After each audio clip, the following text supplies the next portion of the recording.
안녕하세요. 책 읽어주는 남자 라이언입니다. 이렇게 만나게 돼서 너무 반갑고요. 오늘 이제 첫 영상을 올릴 건데, 오늘 읽어드릴 책은 제가 좋아하는 책을 가져왔어요. 오늘 읽어드릴 책은 치지 히토나리의 냉정과 열정 사이입니다. 그럼 읽어드릴게요.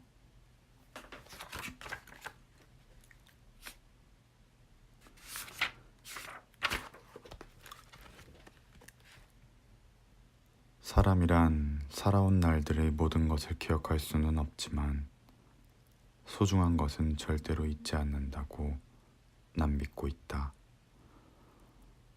아오이가 그날 밤의 일을 완전히 잊었다고는 생각지 않는다. 다시는 그녀를 만날 수 없을지 모른다 해도.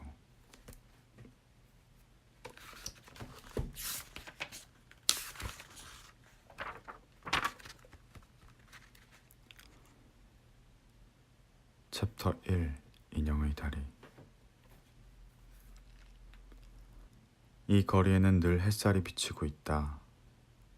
여기 온 이후로 하루라도 맑은 하늘을 보지 못한 날이 없다.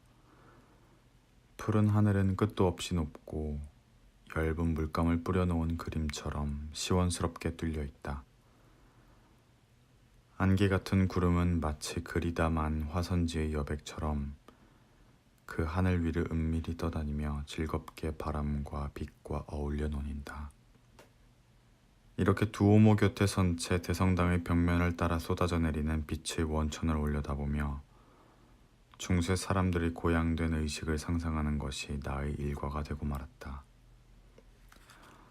두오모는 피렌체의 거리 한복판에 우뚝 솟아 있어 어느 방향에서나 쉽게 눈에 띈다. 천재 건축가 브루넬레스키가 세운 둥근 지붕 쿠폴라는 스커트를 부풀린 중세의 귀부인을 보는 것 같아 마음이 푸근하다. 도시의 중심지를 찾는데 이보다 더 좋은 이정표도 없을 것이다. 하양, 초록, 분홍 대리석으로 장식된 대성당꽃의 성모교회는 위엄과 우아함이 넘쳐 흐르고 올려다보는 사람을 압도해버린다. 일을 끝내고 스승의 아틀리에를 나와 퐁테베키오 앞에서 저녁 노을에 물들어가는 두오모의 쿠폴라를 바라보면 왜일까? 마음이 푸근해진다. 그렇게 기분 좋은 저녁 시간에는 두오모까지 성큼성큼 걸어가고 싶은 욕망이 일어난다. 또한 이렇게 두오모를 올려다보면 좀 꺼림칙한 기분을 느끼는 이유도 잘 알고 있다. 그것은 내가 이 거리에 살면서도 아직 두오모에 오르지 않은 이유와도 통한다. 사소한 도박이라고나 할까? 아마도 나 홀로 기억하고 있을 어떤 약속에 유래하는 것이다. 아직도 아오이가 잊혀지지 않는다. 왜 사람에겐 만남이란 게 있을까? 그런 개똥철학 같은 의문이 이 르네상스의 정신이 살아 숨쉬는 거리에서 나를 올가매고 있는 것이다. 전 세계에서 모여든 관광객들이 나처럼 목에 통증을 느끼면서 위를 올려다보는 모습을 발견할 때마다 그래, 저 사람들에게도 잊을 수 없는 사람이 있는 거야 하고 내 멋대로 생각해보는 것이다. 피렌체의 건축은 정말 대단해요. 그렇게 생각지 않으세요? 대부분의 사람들은 어색한 나의 이탈리아어에 놀라고 수상쩍은 동양인의 얼굴에 압도되어 시선도 맞추지 않고 황망히 그 자리를 떠나고 만다. 아오이도 그런 나의 성격이 사람을 질리게 한다고 말한 적이 있다. 자기는 때와 장소도 가리지 않고 사람 곤란하게 하는 그런 농담만 해. 물론 아오이는 다른 사람들처럼 시선을 피하면서 나를 떠나거나 하지는 않았다. 오히려 아닌 밤중에 홍두깨 같은 나의 어법을 은근히 재밌어하는 편이었다. 준세이는 정말 특이해. 그게 마음에 들어. 괴팍한 나를 멀리하지 않은 유일한 사람이라 해도 과언이 아니었다. 이 세상에서 단 한 사람, 그녀만이 나를 이해하고 받아주었다. 인간이란 잊으려 하면 할수록 잊지 못하는 동물이다. 망각에는 특별한 노력 따위는 필요도 없는 것이다. 끝도 없이 밀려오는 새로운 일들 따윈 거의 모두 잊어버리고 살아간다. 잊었다는 것조차 모르는 게 보통이다. 어느 때 문득 그러고 보니 그런 일이 있었지 하고 떠올리기도 하지만 그걸 또 머릿속에 새겨두지 않으니 기억이란 덧없는 아지랑이의 날개처럼 햇살 아래 녹아내려 영원히 사라져버리는 것이다. 그런데 그로부터 5년이란 세월이 흘렀는데도 잊으려 하면 할수록 아오이는 기억 속에서 이를테면 횡단보도를 건너갈 때, 지각하지 않으려고 마구 달릴 때, 심할 경우는 매미를 바라보고 있을 때 망령처럼 불쑥 모습을 드러내 나를 당혹스럽게 한다. 잊을 수 없는 여자가 있다고 해서 지금이 불행하다는 것은 아니다. 현실에서 도망치고 싶은 것도 아니다. 매일매일 이 거리의 푸르고 투명한 하늘처럼 상쾌한 기분을 만끽하며 살아가고 있다. 물론 아오이와의 사랑을 회복하고 싶지도 않다. 아오이와는 영원히 만날 수 없을 것 같은 예감도 들고 실제로 만난다 해도 아무 소용없다는 것도 잘 알고 있다.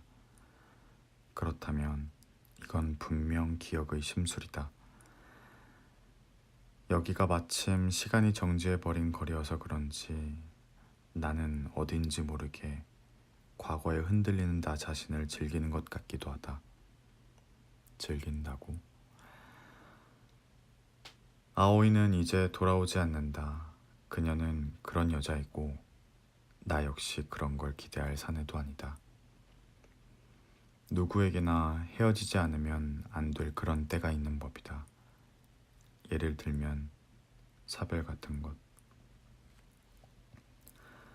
아오이와 나는 과거에 그런 이별을 했다. 나는 이미 그녀가 죽어버렸다고 믿으려 했다. 세계의 미술품 중 3분의 1은 이탈리아에 있다고 한다. 내가 미술품 복원 공부를 하러 여기에 온 것은 당연한 일이다. 여기에는 세계 최고 수준의 복원사가 많고 내가 가르침을 받는 선생은 유체화 복원 분야에서 세계 최고다. 조반나는 나의 스승일 뿐만 아니라 일찍 어머니를 여윈 내게는 어머니와 같은 존재이기도 하다. 그녀의 주문대로 살아가는 하루하루가 마치 신의 손바닥 위에 놓인 듯 잘 제어되어 기분도 좋다. 선생은 가끔 나의 나체를 그린다. 일이 빨리 끝나면 준세이 오늘 시간 있니? 하고 다른 제자들 몰래 나를 부르는 것이다. 나는 선생의 방에서 시키는 대로 포즈를 취한다. 아텔리에의 천창을 통해 비쳐드는 은은한 햇살 아래서 피부로 정적에 감싸인 공기를 빨아들이며 나는 내 육체가 그녀의 시선 아래 있음에 환희한다. 선생은 안색 하나 바꾸지 않고 나의 감정을 일부러 도발하는 법도 없이 그냥 묵묵히 동양인의 근육질 신체를 대생해 나간다. 마치 부처님께 귀의한 승려 같다는 느낌이 들 때도 있다. 스케치의 피사체가 되고 있을 동안 가끔 아오이를 생각한다. 옷을 걸치지 않은 탓에 마음이 대담해지면 질수록 모든 속박에서 해방되어 먼 과거로 날아가 아오이를 만난다. 내가 즐겁게 선생의 모델이 되는 데에는 그런 이유도 있다. 나도 예전에는, 다시 말해 대학 시절에는 아오이를 모델로 대생을 하곤 했다. 아오이는 달빛 아래서만 옷을 벗었다. 깡마른 몸매에 서양 도자기 인형 같은 아오이 나체는 섹시하다기보다는 그냥 투명하고 아름다웠다. 특히 발목은 살 하나 없이 가늘었다. 나는 그 가는 다리에 살짝 달라붙어 늘어진 장단지를 즐겨 그렸다. 그럴 때면 조건이 하나 있다. 나도 벌거벗을 것. 만일 약속한 날 나의 기대가 깨어지면 아오이는 그날로 미술관 창고 한 구석에서 복구 불가능한 조각처럼 잠들게 될 것이다. 바로 그날을 기다리며 나는 오늘도 두음으로 올려다보고 이 거리를 숨쉬고 있는지도 모른다. 기억의 죽음을 선고하기 위해서. 네, 오늘은 첫 영상이다 보니까 한 10분 정도 책을 읽어봤어요. 앞으로도 다음엔 조금 더 길게 책을 읽어드릴 계획이에요. 앞으로 더 여러분들께 좋은 목소리로 좋은 책들 읽어드릴게요. 오늘 읽어드린 책이 마음에 드셨다면 구독과 영상의 좋아요 버튼 부탁드릴게요. 그럼 잘 자요. 안녕.